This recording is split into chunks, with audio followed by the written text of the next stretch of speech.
Hello everybody, and hello to you fellow servants of the Imperium, fighting away for an emperor who never even bothers to give you a Christmas card.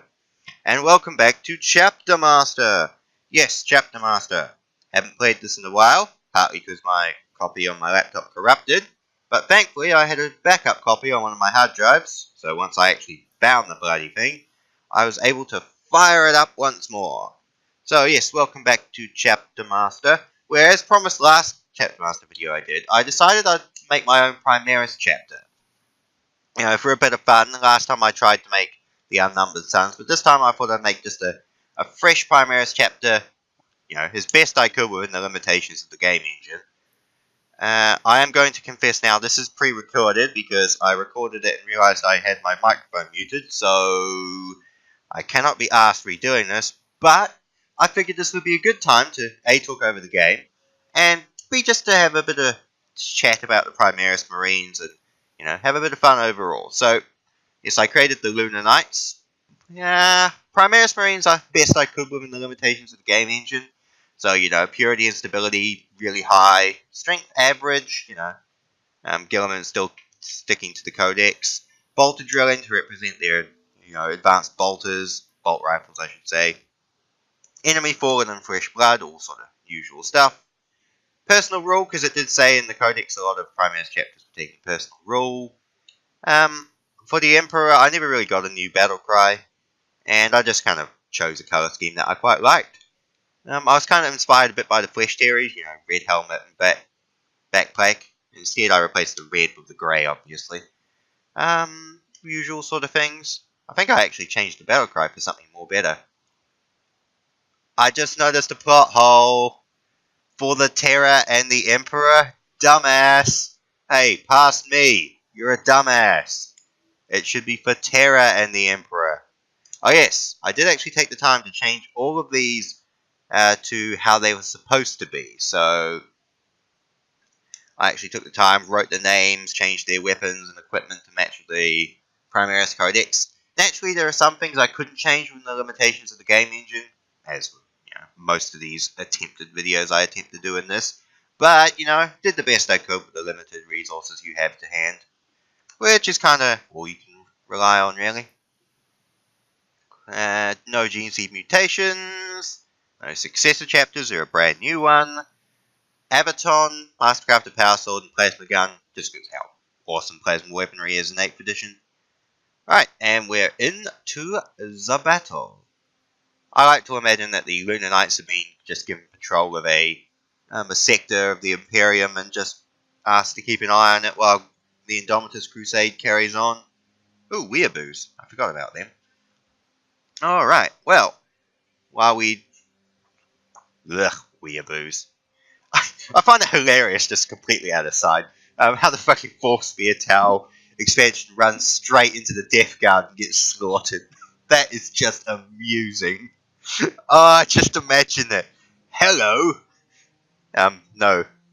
The Eldar just being like, no, sorry, Eldar, the Tau just being like, hello, would you like to join the greater good? And then, you know, maggots dripping off them, the Plague Champion just goes, would you like to hear the glory of Grandfather Nurgle? Plague, plague, plague, plague, murder, murder, murder. Oh, it's just hilarious. But anyway, aside. So yes, with the new Primaris things, and me actually picking up a copy of the 8th edition Codex Space Marines, I know I play Blood Angels, but I actually just wanted to read the Codex, and it was on sale for like $50 New Zealand, which is pretty cheap. So I picked it up. And my brother has lent me his copy of Chaos Space Marine Codex, so I've been reading through them both. And personally, just as a disclosure, the gameplay is kind of just going to go on in the background, so I know a lot of you really actually love the gameplay and like me talking over it. I do apologize for that. The audio did crap out, but I figured this would be a good idea for me to just talk about 8th edition and stuff, so, you know, if you have a real problem, yell at previous me, like I do. You know, past me is a bit of a dick, he didn't even think about turning on his microphone. But we actually have a jolly good of fun in this sector. We wipe out quite a lot of orcs. We don't get to the Tau just yet, but we killed quite a few. and I think we have a bit of good fun. I must admit the weapons and tactics I've chosen for these guys do actually work quite well. I must admit the accurate bolter fire is really good, and all the plasma weapons and advanced weaponry I've got do actually do quite a lot on this playthrough, but personally I think sticking to a standard Space Marine chapter for terms of gameplay would have been better. Anyway, carrying on, yes. Codex 8th edition. Now, the one thing I've been interested in, mostly going through it, is how vestigial and not irrelevant, but unnecessary Primaris Marines are. They are totally incompatible with everything. I've read through this, and it's just crazy how completely, like, the standard Space Marines and Primaris are completely incompatible. Everything's different. Now, personally, it doesn't seem that much is different. Where is it here? Let's just choose a Apothecary versus Primaris Apothecary, right, in the book. Primaris Apothecary has 1 extra wound. 1 extra wound. They have the same attacks. They have the same armor save. They have the same strength. See, stat-wise, there isn't actually much different at all. But let's go to someone a bit more different, and let's pick, say, a tactical squad versus an interceptor squad. Standard sort of squad for the good old Primaris Marines, right? Okay, strength 4, strength toughness 4, wounds 2, attacks 2, same armor save, same whip skill, same ballistic skill. Space Marines, strength 4, toughness 4, wounds 1, attacks 1. So basically you're paying for an extra wound, an extra attack, and that's it. Same armor save, same weapon skill, same ballistic skill. You do get better weapons. I mean, bolt gun 24, rapid fire 1, bolt rifle, one standard bolt rifle, 30, rapid fire 1. So bolt rifles are better, and I must admit I do love the look of the bolt rifle as a model, but it just doesn't seem personally like Primaris Marines are that much of an improvement, especially since, like, I mean, where is it? Whoa. I think the most egregious example of this, personally, is... It's not an aggressive squad, because aggressive squads aren't too bad. It's... Sorry, skipping through the thing. An assault squad, which is 5 power, 5 marines, bolt pistol chainsword, can take melter bombs, combat shields, basically very versatile, jump pack assault, and then an interceptor squad. Now, power 5, you get 5 marines, and you can customize them with whatever weapons and equipment you want. My assault squad's got plasma pistols and melter bombs, and the sergeant's got a power axe. Interceptors, you get 3 models, right? And they're armed with assault bolters or plasma exterminators. Their power is 10, so they're twice as much power, twice as much point cost, basically, as an assault squad. And what do you get differently? Strength 4, you get 1 extra toughness, 1 extra wound, and 1 extra attack. That's not worth double the price. So on top of being just, overpriced and not really necessary, they're completely incompatible with everything. I mean, where is it? Land Raider. Land Raider cannot transport Primaris models. Oh, well that's irritating. What about Drop Pod? Cannot transport Primaris models. Rhino cannot transport Primaris. Razorback cannot transport Primaris. Stormhawk cannot transport Primaris. Okay, Stormraven cannot transport Primaris. They don't work with any fucking vehicles. The only vehicle they get is their Repulsor, which at 16 power is just 2 points beneath Rabute Gilliman. So, that's pretty interesting pricing. And it's just, what?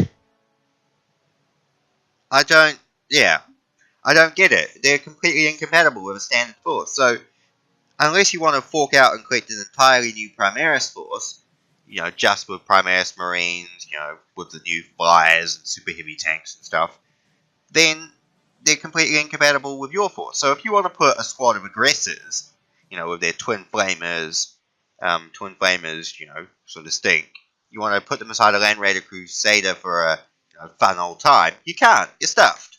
So why would many veteran people want to play Primaris Marines when they're incompatible? It doesn't make sense to me, personally. It just doesn't make sense from the gameplay wise. Not that I'm going to shit on the Primaris models completely. Some of the models do look pretty cool, and personally, I love the look of the Hellblaster squad. I'm sorry, with their plasma rifles, they look pretty cool. And with the tweaking to plasma models, you know, plasma weapons, they're actually more viable as a thing, and I actually quite like them. I mean, if I did a standard Space Marine force rather than, you know, Blood Angels, Flesh Terrors, and Lamenters, which is what I'm doing, I'd probably get some. I mean, Hellblaster models look cool, the Aggressor models look cool. I'll even relent and say that the standard Interceptors with their bolt rifles do look pretty awesome. But I just don't see the overall point of them, I'm afraid. It just, I don't know. It just doesn't make sense.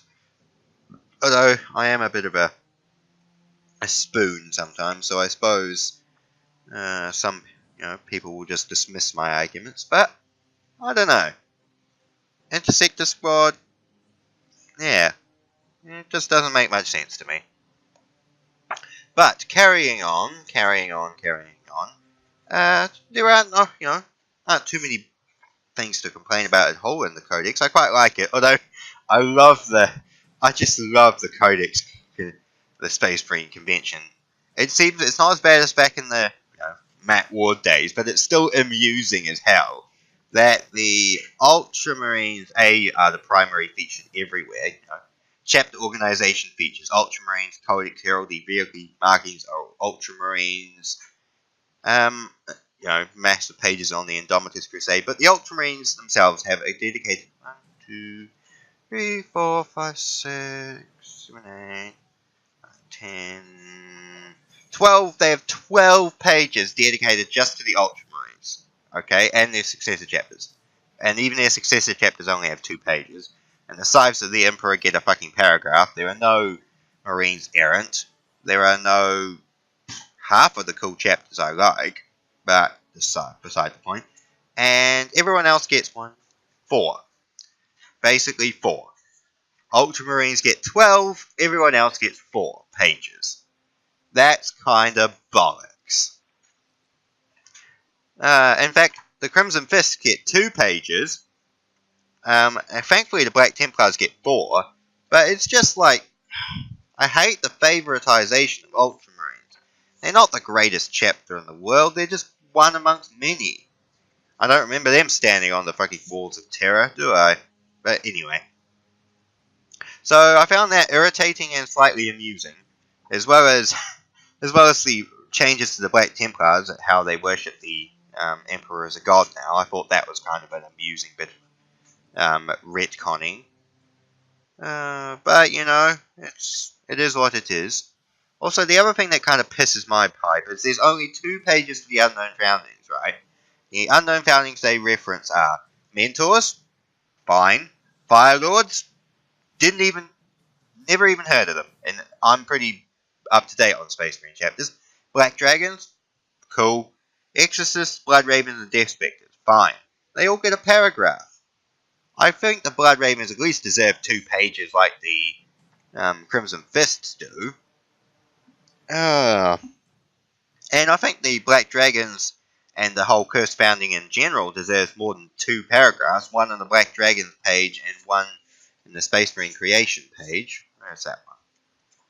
Indomitus Crusade, Brotherhood of War, blah blah blah blah blah blah blah blah blah. Cursed Founding. It gets 2 paragraphs on page 9 in the top right.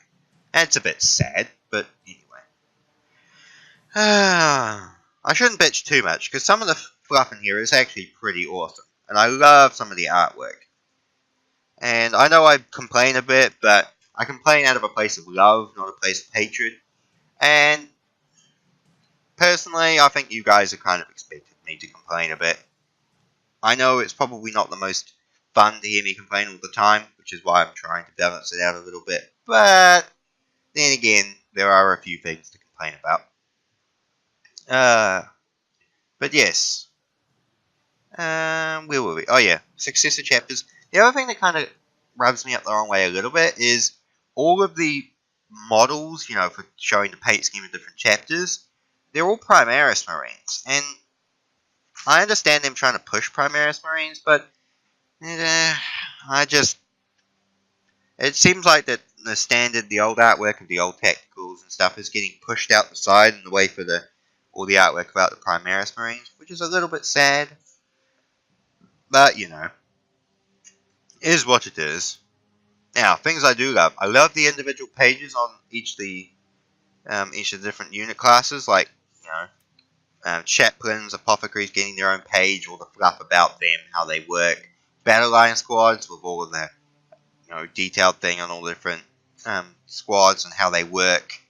And, you know, things of guild, all the new teachings that Gilliman's laid down on the Assault Marines and the Hellblaster squads and stuff is cool. And some of the fluff is pretty awesome, like how the Salamanders love the use of aggressor squads, because the Twin Flamers just burn shit up, and they just, like, torch the entire Orc held Hive City because of them. That's pretty cool. And some of the, you know, new fluff on the battle tanks and land raiders and flyers is cool. And all of the characters getting their own individual page is cool. So, you know, it's nice to see Shrike now as the captain, not captain, as the chapter master of the Raven Guard. I like that. And I like his story about how he got the Raven's talons. I love that. When he was a captain, Shrike won the Contest of Shadows, allowing him to select any item from the armory of the Ravenspire. He chose a matching pair of lightning claws called the Raven's Talons, which, if rumours are to believe, were crafted by the Primaris Codex himself on Deliverance after the Raven Guard were shooted there following the Esteban 5 massacre. One, that's cool, and I think it's freaking awesome he's using the Raven's Talons, because that's exactly how they were created. And two, the other just a little thing is, it's awesome that he's using a Primarch's weapons. That is pretty bloody awesome to me personally. Although I wonder how he uses them, because aren't Primarchs way bigger? How would he be able to use the claws if they're sized for a Primarch hands? But anyway. So I like all the fluff about this, like Pedro Cantor and how he was you know, praised by Gilliman. All of the stuff is pretty awesome. Although once again, just as an aside, 1, 2, 3, 4, 5, 6, 7, 8, 7 special characters for the Ultramarines. White Scars get 1, so everyone else gets 1. Except the Black Templars, which get 3, the Emperor's Champion, the High Marshal, and Grimaldus. And even then, Grimaldus doesn't have any new fluff on him. I was really hoping to hear what he was doing after Hive Hellreach. But, oh well. Grimaldus is still bloody awesome.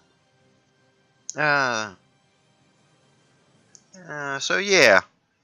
Well, the model things look pretty cool. I like how all the model showcase actually, rather than every model showcase being Ultramarines colours, they actually have, you know, each chapter gets their own page, which is nice.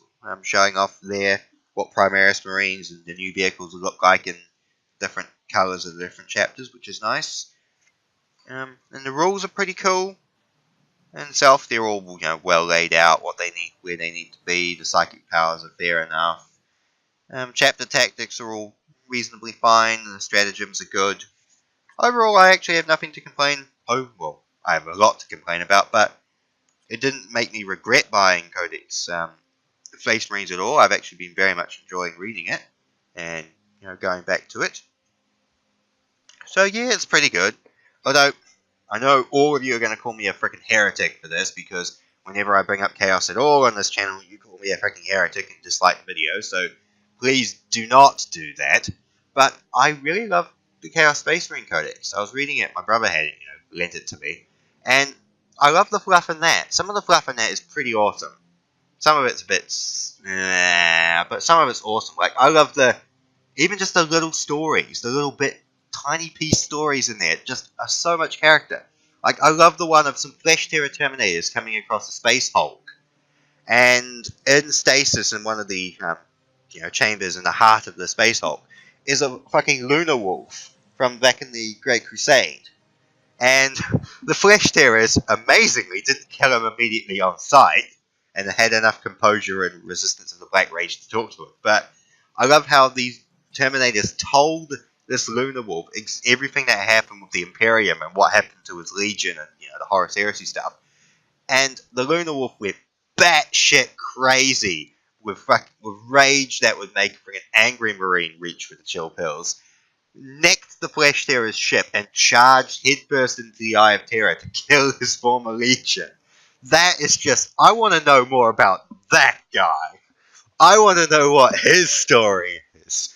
I want to see what happens to him. That is just a little piece of awesome. Which, the thing is, Games Workshop can still do that. I mean, Celestian Yoris and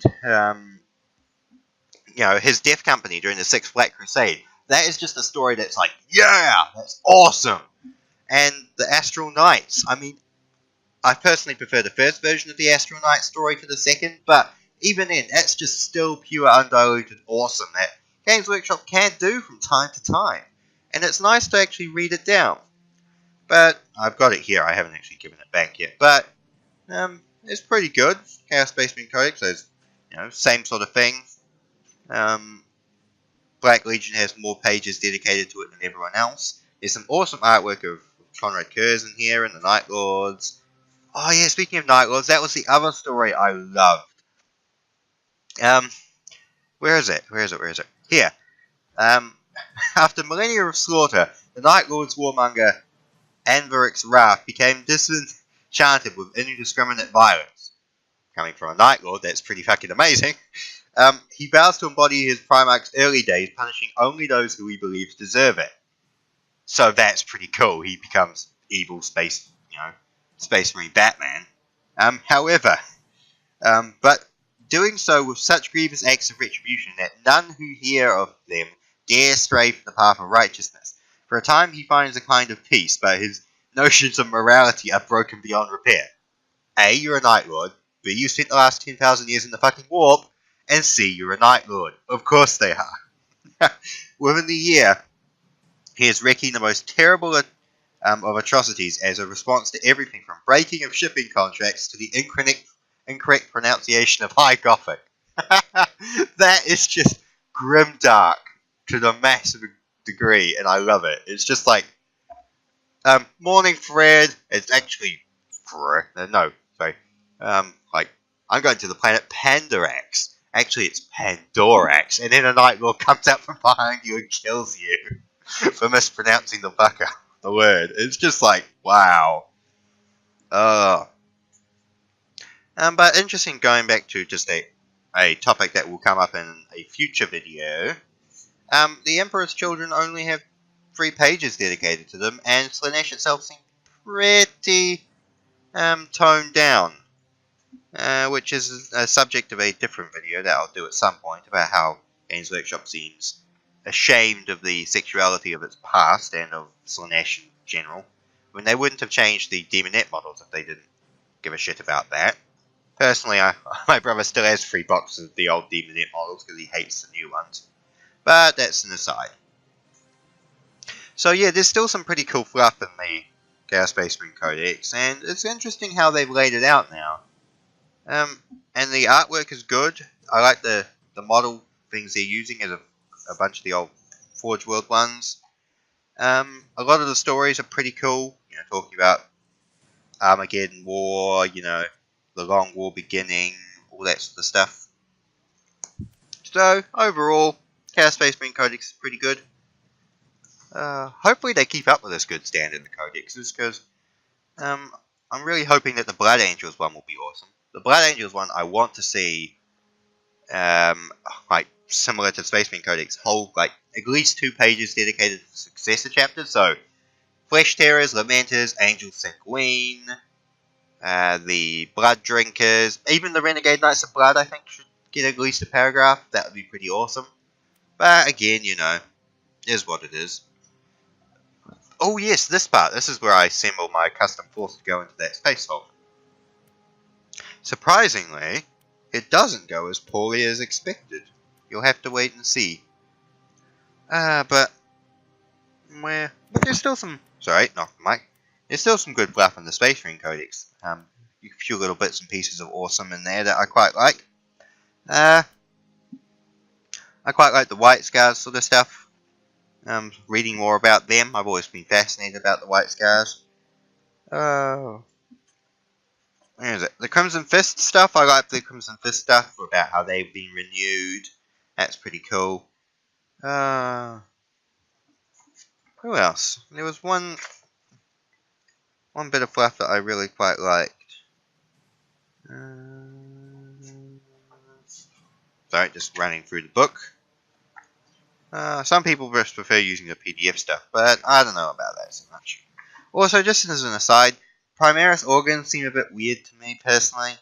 I mean, Belisarius Call seems to be the new representation of the machine god at this state. I mean, he fixed power weapons, rediscovered grav energy, created super marines, created a new thing of power armor, and now he's seeking to rebuild anti-chaos Necron pylons. He seems like that the machine god himself has just been like, you know what, I'm going to give this guy a break and just make him, make him awesome. Which, worrying, little bit of Mary Sooness in there, but Belisarius Call is pretty cool. Alright, I'm waffling a bit. But the reason I was waffling is because I found it. There's a left reference to the Lamenters in the new codex. Yay! The Lamenters get a reference somewhere. There's a reference of them in 8th edition. I am very pleased with that. Both of them, it says, the Second Tyrannic War. The tendrils of Hive-Fleet Kraken drive deep into the Imperium, devouring whole worlds as they go.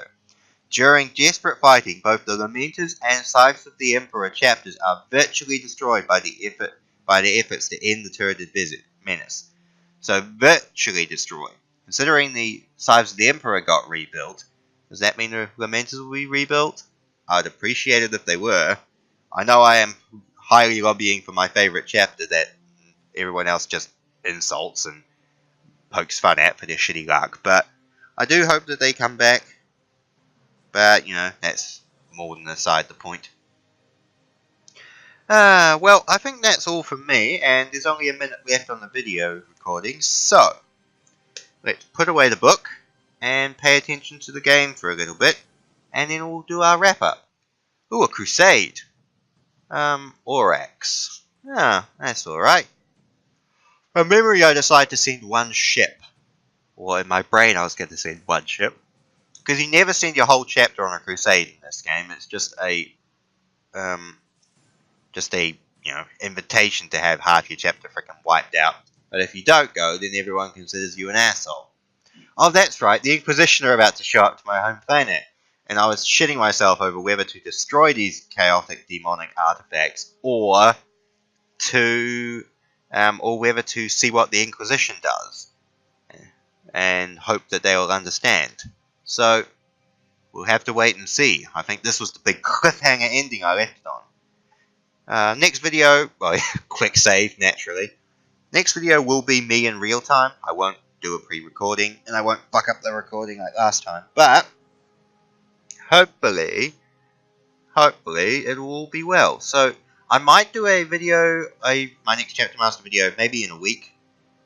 Will be on the Death Watch. I've always wanted to try and recreate a Death Watch clan or a Death Watch group within Chapter Master. But until then, thank you very much everybody, and goodbye.